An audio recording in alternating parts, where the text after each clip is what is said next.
Ok, analicemos esto. Si a una persona la encierran en un cuarto oscuro y, bueno, la someten a castigos físicos implacables todos los días, la lógica humana dicta que va a desarrollar un odio profundo hacia su captor, ¿verdad? Claro, es el instinto básico de supervivencia. Exacto. Pero, ¿qué pasa si después de meses de esa crueldad metódica, ese mismo captor entra un día y en lugar de un golpe le entrega a la víctima un durazno fresco, una manta limpia y una sola rosa roja? Es una locura, pero la mente humana hace algo francamente aterrador bajo esas condiciones. Sí, puede empezar a generar un sentimiento de dependencia e incluso gratitud hacia el propio verdugo. Totalmente. Es una de las paradojas más oscuras de la psicología del abuso. La mente, pues, en su desesperación por sobrevivir, se aferra a cualquier mínima señal de seguridad. Aunque venga de la misma persona que te está aterrorizando. Sí, exacto. Incluso si proviene de esa misma fuente. Es un mecanismo de adaptación que, de hecho, los regímenes autoritarios han utilizado durante siglos para quebrar voluntades. Y ese mecanismo psicológico es justamente lo que vamos a desmenuzar en la inmersión profunda de hoy. Para quienes nos escuchan, nos vamos a adentrar en la anatomía de una dictadura a microescala. Fíjate que es un tema súper denso, pero necesario. Muy necesario.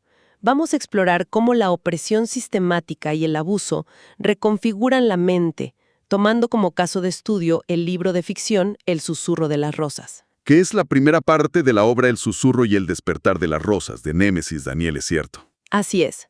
Lo que estas páginas nos ofrecen no es solo una historia dramática. Es, o sea, un mapa clínico de cómo se construye, se mantiene y a veces se sale de control, una estructura de poder absoluto. Y el escenario donde ocurre todo esto es fascinante, desde una perspectiva sociológica. Hablamos de la Hacienda Los Rosales.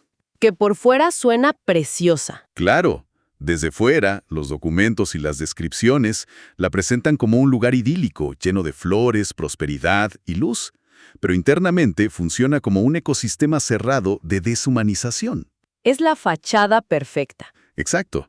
Es el ejemplo perfecto de cómo las fachadas de belleza suelen usarse para enmascarar una brutalidad institucionalizada. Y bueno, para entender este ecosistema, las fuentes nos enfocan en Antonia.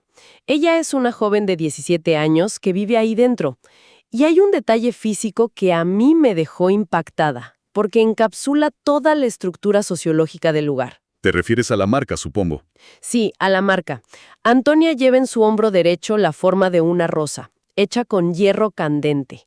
Es el sello de propiedad de la familia Santa María. Que es la familia liderada por don Aureliano y su hijo Rodrigo. Ajá.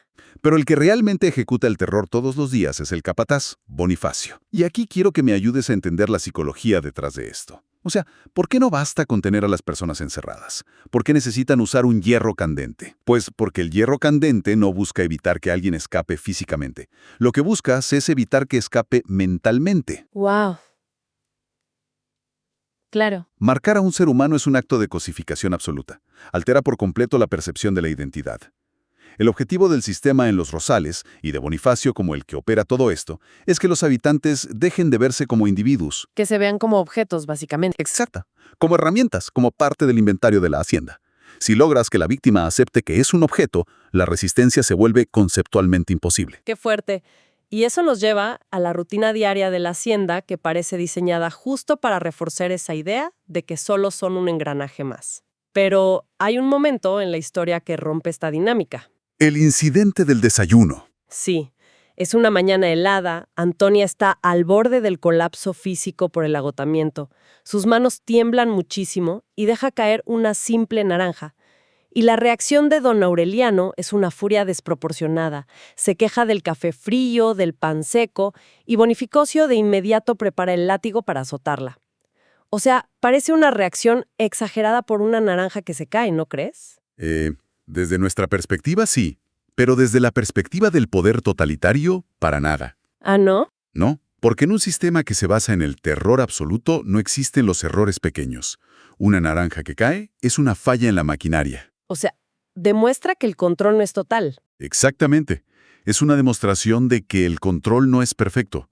Así que el castigo inmediato no es realmente por la fruta, es un espectáculo performático para recordarle a todo el ecosistema quién tiene el monopolio de la violencia. Pero fíjate que ese castigo no llega a ejecutarse. Y aquí es donde la narrativa nos presenta una variable externa. Un invitado de la ciudad, el doctor Eduardo Lorenz, interviene. Y la forma en que interviene es clave. Sí, porque lo interesante no es solo que detiene a Bonifacio recogiendo la naranja. El detalle que destacan las fuentes es que, al hacerlo, roza deliberadamente la mano de Antonia. Ese roce lo cambia todo. Totalmente. A partir de ahí comienzan a tener encuentros clandestinos bajo un sauce viejo junto al lago. Empiezan a hablar, se enamoran, planean una fuga. Y aquí tengo que plantear esta duda. En una maquinaria tan letal y masiva como los rosales, ¿por qué un acto tan minúsculo como rozar una mano o hablar en secreto es una amenaza tan grande para el poder? Lo fascinante aquí es que el amor o la conexión genuina actúa como un antídoto inmediato contra la cosificación. Ajá. Como mencionábamos antes, el sistema necesita que Antonia se vea a sí misma como un objeto. Ajá. Pero cuando Eduardo la mira, le habla y la toca con afecto, la está reconociendo como un sujeto, como un ser humano con dignidad. Le devuelve su humanidad de golpe. Así es. Esa validación externa restaura instantáneamente la identidad individual que el sistema lleva años intentando borrar. ¡Wow! Entonces, en un entorno de opresión absoluta, el amor no es solo un sentimiento romántico, Es el mayor y más peligroso acto de rebelión política. porque destruye la base misma del opresor. Exactamente. Destruye la premisa fundacional de todo el sistema. Y aquí es donde se pone realmente interesante. Porque cuando el sistema detecta esta rebelión silenciosa, pues obviamente contraataca, pero cambia radicalmente sus métodos. Sí, la respuesta es brutal. Las notas nos muestran que Bonifacio descubre el romance, arrastra a Antonia y la amarra al tronco de castillo. Eduardo tiene que irse de la hacienda para buscar una ruta de escape. Y en ese lapso, Antonia sufre abusos físicos horribles por parte de dos hombres distintos. Rodrigo y Bonifacio. Exacto. Primero, Rodrigo, el hijo del dueño, en su habitación lujosa. Y luego, el propio Bonifacio, en una choza abandonada cerca del Parral. Y a simple vista parecen actos idénticos de crueldad. Pero las fuentes dicen que la intención psicológica detrás de cada uno no tiene nada que ver. Me cuesta un poco entender esta diferencia. Es una distinción crucial, para comprender las dinámicas de poder en la hacienda. El abuso de Rodrigo es un reflejo de esa crueldad mecánica y caprichosa del sistema. O sea, él solo toma lo que quiere. Exacto. Toma lo que la jerarquía le dice que es suyo por derecho de nacimiento, lo usa y lo desecha. Cero inversión emocional. Para Rodrigo Antonia es totalmente descartable. Ya veo. ¿Y Bonifacio? El accionar de Bonifacio es radicalmente distinto. Él aplica un sadismo metódico. A Bonifacio no le basta con la sumisión física de un momento. Él busca el control mental a largo plazo, una posesión absoluta. ¿Y cómo logra eso en la práctica? Porque, bueno, las fuentes indican que después Bonifacio aísla a Antonia en esa choza polvorienta. Como que el castigo físico pasa a un segundo plano y empieza esta guerra psicológica. ¿Sí? Y es escalofriante.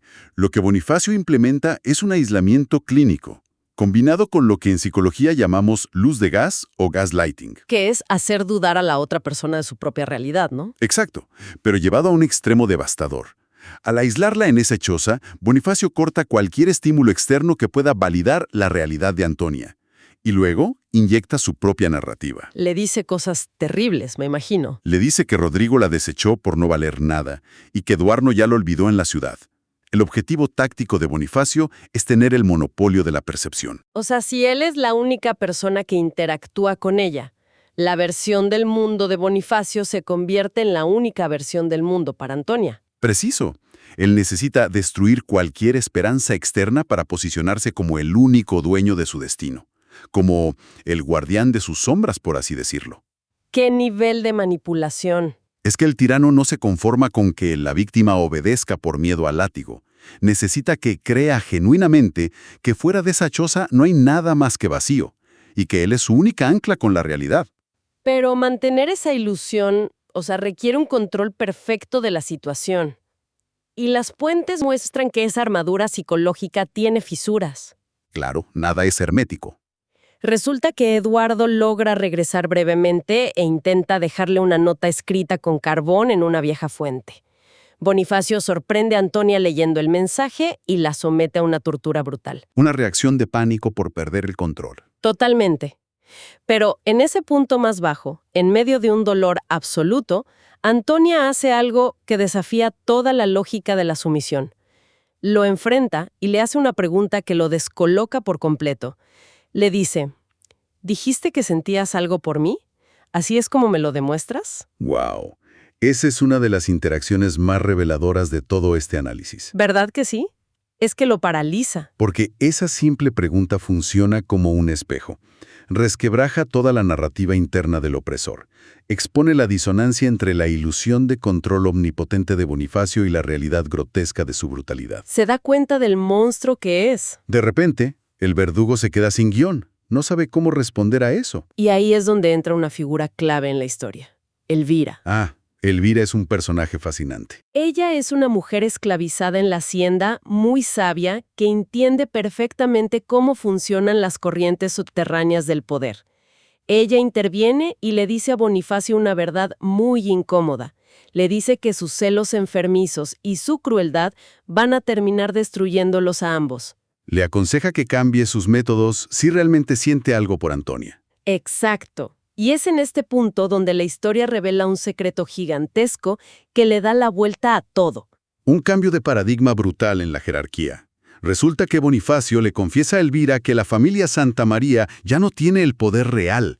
Él ha comprado en secreto toda la hacienda. Es una locura. Legal y materialmente, el capataz ahora es el amo absoluto de los Rosales. Y con este nuevo nivel de poder, Bonifacio le hace caso a Elvira e intenta, transformar la realidad de Antonia. Las fuentes detallan un cambio de táctica loquísimo. Sí, pasa al otro extremo. Y cada mañana le pone una rosa roja en un tarro con agua. Pero a ver, yo leía esto y me surgió una duda enorme. Dime. Si Bonifacio acaba de torturarla casi hasta la muerte, ¿cómo espera que una cesta de frutas funcione? O sea, ¿no es evidente para la víctima que estos no son regalos de amor, sino simplemente unos grilletes alhornados con terciopelo en lugar de hierro? Esto plantea una pregunta importante sobre los límites de la resistencia humana y este concepto de la benevolencia del captor. Ajá, a ver. Porque para alguien que lo observa desde fuera, como nosotros, es obvio que es una trampa. Pero desde dentro, bajo los efectos de un trauma tan severo y la privación sensorial prolongada, la mente humana no procesa la lógica de la misma manera. Esta táctica genera una disonancia cognitiva masiva. ¿Podrías profundizar un poco en cómo funciona esa disonancia en la mente de Antonia? Claro, imagínate que el dolor constante ha sido tu única norma durante mucho tiempo. La introducción repentina de pequeñas comodidades como un durazno dulce o una cama suave desorienta tu sistema nervioso de una forma mucho más profunda que un golpe. Te rompe los esquemas. Exacto. La mente que busca desesperadamente seguridad se confunde. Empieza a dudar de su propio instinto de supervivencia. El captor se disfraza de salvador frente al dolor que él mismo causó. ¡Qué retorcido! Muchísimo. Esas comodidades enmascaran la prisión y hacen que el acto de resistirse, o incluso de sentir odio, parezca casi irracional o ingrato para una mente traumatizada. Es la técnica definitiva para colonizar la psique. Es escalofriante. De verdad ver cómo algo tan básico como una fruta se usa como arma de desorientación. Y mientras Antonia navega este laberinto mental de regalos envenenados, el panorama exterior empieza a moverse con una inercia propia. Llegamos a una etapa donde la estructura del sistema choca con las intenciones individuales. El momento de Elvira y Eduardo. Así es. Elvira comprende que el poder de Bonifacio ahora es total e inamovible. Así que convence a Eduardo de que debe irse. Le dice que su presencia en la hacienda es una sentencia de muerte para Antonia y que la única forma de protegerla es abandonarla. Y Eduardo acepta el sacrificio. Es un sacrificio durísimo, pero ilustra la asimetría de poder. Completamente. Un individuo aislado, por muy nobles que sean sus intenciones, raramente puede desmantelar de forma frontal un sistema totalitario que está tan arraigado sin provocar un daño colateral catastrófico a la persona que intenta salvar. Y lo que a mí me sorprende es cómo procesa Antonia este abandono. Las fuentes indican que, en lugar de colapsar en la desesperación absoluta, ella encuentra una forma muy peculiar de paz. Acepta su realidad de alguna manera. Sí, acepta que el recuerdo del amor de Eduardo va a ser su motor psicológico, no su rescate físico. Y hay un detalle en el texto que me encantó. Antonia es asignada para cocinar una tarta de durazno y almendras para una cena importante. Ajá. Y ella encuentra un momento de tranquilidad genuina en esa tarea, o sea, preparando dulces en medio del infierno. ¿Cómo interpretamos esta reacción desde la psicología? Ese detalle de la tarta es vital. En situaciones de cautiverio prolongado, donde has perdido toda tu libertad, preservar la cordura muchas veces depende de tu capacidad para ejercer control sobre tu entorno inmediato, por más minúsculo que sea. Como decidir cómo mezclar los ingredientes. Exacto. Al usar sus manos para crear algo propio, siguiendo sus propias habilidades culinarias, Antonia está reclamando una porción microscópica de agencia. Es una forma de resistencia. Totalmente. Es una declaración silenciosa de que su capacidad de crear no ha sido aniquilada por la maquinaria de destrucción que la rodea. Es encontrar autonomía en lo mundano. Y, fíjate, por un momento parece que esa calma se extiende a toda la hacienda. Se describe un periodo que llaman el verano dorado. Donde Bonifacio intenta cambiar las cosas. Sí, Bonifacio, actuando ya como el dueño absoluto, implementa mejoras para apaciguar a los esclavos. Les da comida de mejor calidad, ropa nueva e incluso permite descansos y baños en el río. Crea esta ilusión de que el sistema puede ser humanizado desde la benevolencia. Pero es solo un espejismo. Es el clásico espejismo del reformismo dentro de una estructura inherentemente corrupta. Bonifacio cree que por tener el título de propiedad, él dicta las reglas de la realidad. Que él puede controlar a la bestia. Exacto. Cree que puede calibrar la maquinaria, aflojando la presión para generar docilidad, pero sin perder el control absoluto. Pero las instituciones de violencia tienen su propia gravedad, ¿no? Inevitablemente. Y esto nos lleva al clímax desgarrador de esta historia. Resulta que, al volver de uno de esos baños permitidos en el río, Antonia camina por la hacienda y pasa justo frente al infame tronco de castigo. El detonante. Sí. El peso de todo el trauma la golpea de repente, sufre un ataque de pánico severo y se queda paralizada, incapaz de dar un paso. Y en ese preciso instante pasa por ahí un capataz distinto, don Alfonso. Que no sabe nada del trato especial. Nada. Don Alfonso ignora por completo que Bonifacio tiene esta fijación y este trato especial secreto con Antonia. Él solo ve a una trabajadora detenida durante su turno, así que sigue los procedimientos estándar de la hacienda y la azota brutalmente por pereza. Es el momento exacto donde la realidad estructural aplasta la ilusión individual. Y la reacción posterior te deja pensando muchísimo.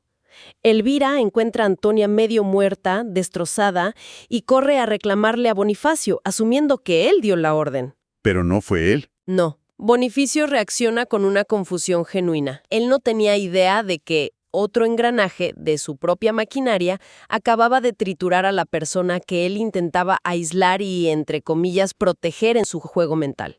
Entonces, ¿qué significa todo esto a nivel sistémico? Es una pregunta profunda. Antonia no fue aplastada en ese momento por la maldad directa de Bonifacio, sino por el monstruoso sistema que él mismo perfeccionó y perpetuó. Si conectamos esto con el panorama general de las notas históricas de la hacienda, la conclusión es demoledora. A ver. Las historias que contaban los ancianos junto a la fogata, como Elías, indican que ese lugar fue construido sobre generaciones de sangre y huesos de los oprimidos, desde la época de don Ramiro, el fundador. O sea, la violencia está en los cimientos. Exacto.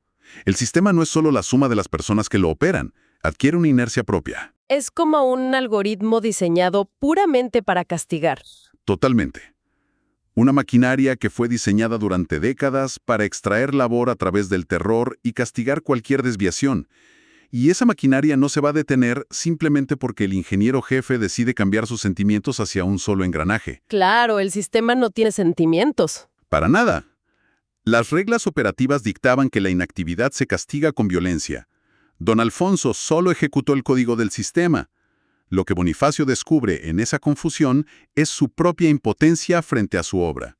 No puedes humanizar un sistema cuya base fundacional es la esclavitud y la tortura. La violencia siempre seguirá girando de forma autónoma. Es un análisis profundamente inquietante.